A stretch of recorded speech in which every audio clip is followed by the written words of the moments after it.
자, 다음은 조회 및 출력 기능 구현입니다. 보고서 시작하도록 하죠. 디자인 보기 확대. 첫 번째, 제목을 삽입하는 문제입니다. 상단에 레이블 박스, 자 가운데쯤에 드래그, 자 이렇게 제목을 써야죠.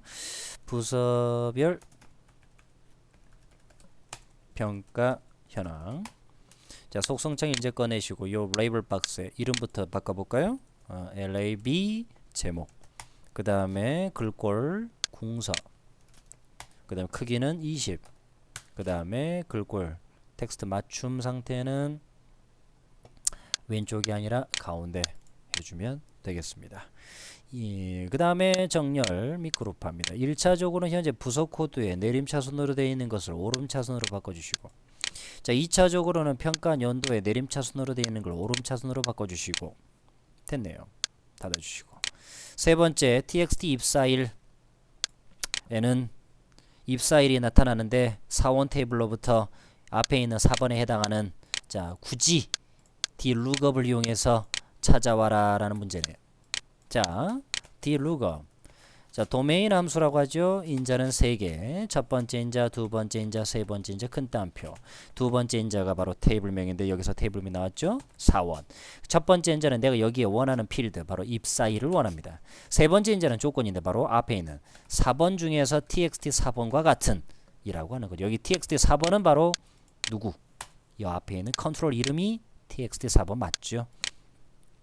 자, 네 번째 문제는 txt 부서에다가 부서명 가로 열고 부서 코드입니다.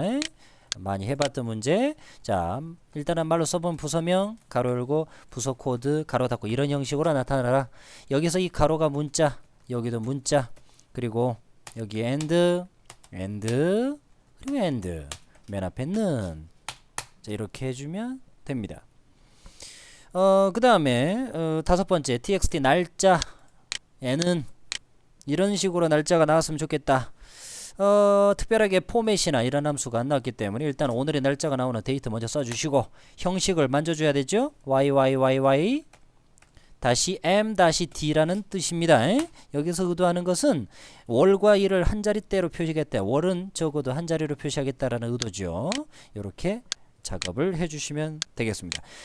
보고서는 항상 인쇄 미리 보기를 통해 제대로 나오는지 한번 확인을 해볼 필요가 있어요. 정렬, 바운드, 컨트롤, 원본, 레이블 박스, 그 다음에 날짜까지 안정적으로 잘 나오죠. 자, 다음 5점짜리 문제 2개 중에서 어플라이 필터가 나와 있는 검색 문제가 나와 있습니다.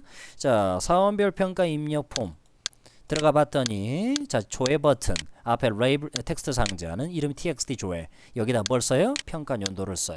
자, 조회 버튼이 클릭이 됐을 때 이벤트 작성 들어갑니다. 자, 이 문제는 미필터가 아니에요. 어플라이 필터니까 어플라이 필터의 성격으로 가야죠. 어플라이 필터는 2CMD로 시작을 하고요. 띄어쓰기를 한 다음에 처음 쉼표를 먼저 합니다. 이 말은 두 번째 인자로 바로 건너가겠다는 뜻입니다. 거기다가 조건을 쓸 수밖에 없기 때문에. 근데 조건을 쓰는 법은 똑같아요. 자, 조건은 필드명과 컨트롤명이죠. 자, 필드명은 아까 봤던 것처럼 평가 연도고요. 컨트롤명은 txt 뭐였죠?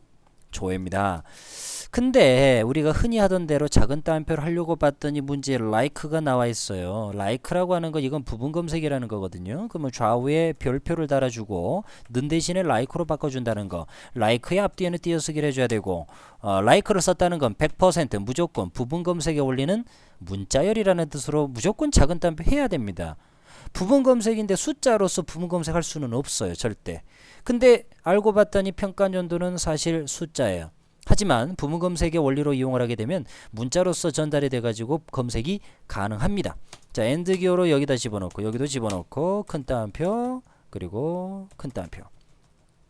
솔직히 이 문제는 부분 검색을 할 이유가 없는데 예전에 이 문제하고 똑같은 문제가 한번 나온 적이 있어요. 근데 이거를 똑같은 자료를 이용해서 문제를 풀다 보니까 똑같이 내기가 싫으니까 어플라이 필터를 냈고, 그리고 더 좀 바꾸려고 부분 검색을 좀 의도적으로 낸 것 같다. 너무 지나치게 문제를 좀 쓸데없이 꼬았다. 이렇게 느껴집니다. 자, 실행을 하게 되면 이렇게 돼요. 자, 여기다가 원래 2003 쓰고 조회를 누르면 나오는 거거든요. 근데 여기다가 그냥 03만 써도 나온다는 뜻이에요. 04로 해볼까요? 조회 누르면 2004년도가 나오지요. 근데 의미가 없지 않냐라는 뜻이죠. 연도 쓰는데 네 자리 입력하는 게 힘들진 않으니까.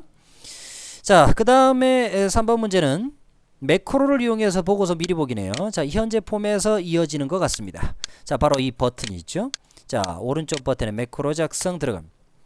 자, 이번 매크로는, 자, 다소 매크로는 2007 버전하고 모양이 조금 다르게 느껴질 수도 있습니다. 평상시 하던 대로 하시면 됩니다. 자, 보고서 미리 보기니까 오픈 레포트, 그 다음에 보고서 이름은 하나밖에 없어요. 그 다음에 보기 형식은 인쇄 미리 보기 늘 하던 대로. 그리고 문제는 얘가 조건이 있다라는 거. 이 문제 조건이 뭐냐면 12월에 입사한이라고 나와 있습니다. 12월에 입사한이라고 하는 말은 뭐예요? 입사일의 월이 12냐라는 뜻이에요. 그 말은 month를 이용해서 직접 수식을 작성할 수 있다. 입사일의 month가 12에 해당합니까? 라고 직접 입력을 하는 것이다 라는 뜻이에요. 혹시 모르니까 입사일 좌우에 대괄호를 하도록 하죠. 필드 이름이니까. 자, 이렇게 하고 나서 이 문제 매크로 어떻게 해야 돼요? 12월 입사 보고서라고 매크로 이름을 지정을 해야 됩니다. 그래서 저장을 해야 되겠죠. 자, 여기에서 저장 닫기 하고 빠져나와서 이거를 한번 실행을 해보니까 폼 보기 가서 여기에 데이터는 현재 날짜가 표현이 되지고 있진 않지만 이거를 눌렀더니 어떻게 돼요? 자, 12월에 해당하는 데이터만 가지고 보고서가 나오나요? 12월 맞죠? 자, 이렇게 해서 해결하시면 되겠습니다. 지금 현재 다소 제가 2010 버전으로 매크로를 풀다 보니 2007 버전하고 좀 많이 다른데 평상시 2007 버전으로 작업하듯이 저장과 그리고 매크로 작업 시작해 주시면 되겠습니다. 자, 여기까지 조회 및 출력이었습니다.